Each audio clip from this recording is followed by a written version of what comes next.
The first casualty of war is the truth. And if the American people knew the truth about U.S. interference in Ukraine, they might not be so eager to start World War III. During World War II, Western Ukraine sided with the Nazis. After the war, the CIA helped Ukrainian Nazis evade the Nuremberg trials and began operating with them within the Ukraine.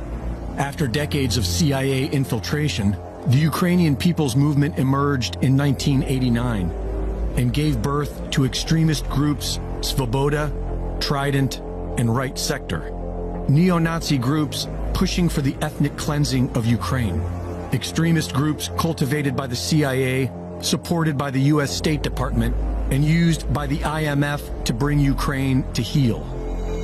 When Yanukovych beat NATO-backed Yushchenko in the 2010 elections, his government was being pressured into signing an EU association agreement by the International Monetary Fund in their typical conquer-by-debt offer that would financially ruin the Ukraine and place them at the mercy of the World Bank.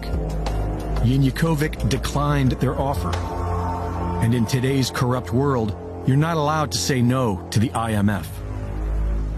Funded by Western NGOs associated with George Soros and the CIA, a highly organized color revolution was immediately deployed against Yanukovych. Organizations such as the National Endowment for Democracy trained activist journalists to utilize Facebook, along with 3 brand new television networks created within weeks to recruit people for the protests. This Western-run media campaign was a huge success. The turnout was massive. The CIA has been orchestrating revolutions their entire career, and the first step to their simple formula is to convince people to take to the streets in peaceful protest. They then use agitators to goad the police into violence, and state-run media to ignite the crowd with emotionally charged reports of sacred victims.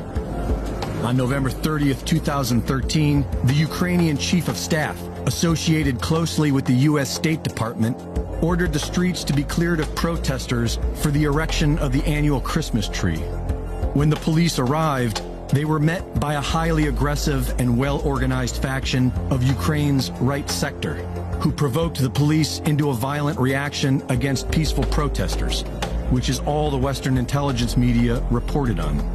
Predictably, this resulted in more unrest and violence, which was further fueled by U.S. Senator John McCain's support of the protests. Leaked phone calls reveal that the U.S. State Department was orchestrating this coup d'etat from within the U.S. Embassy, with support from Vice President Joe Biden. On February 20th, unidentified snipers, firing from government buildings occupied by the protesters, began firing into the crowd, killing people on all sides.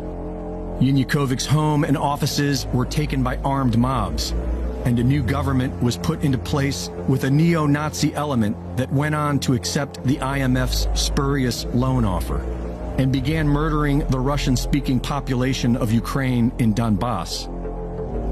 As a result of this Western-created quagmire, 96% of the people in Crimea voted in favor of joining Russia. And while the nation celebrated, Western media reported that they were invaded by Russia. Their proof? A Russian military presence which has existed there since 1804. Supporting a criminal war against Russia does not make you a patriot. It makes you a useful idiot of the globalist banking cartel, the very same entities waging war on all of humanity with vaccine passports and experimental jabs. A righteous patriot would call out his government for war crimes. And through fraud and deceit, the United States government has been the world's biggest purveyor of war crimes for decades, all in the name of spreading McDonald's, genetically modified foods, and sexual perversions worldwide. Reporting for InfoWars, this is Greg Reese.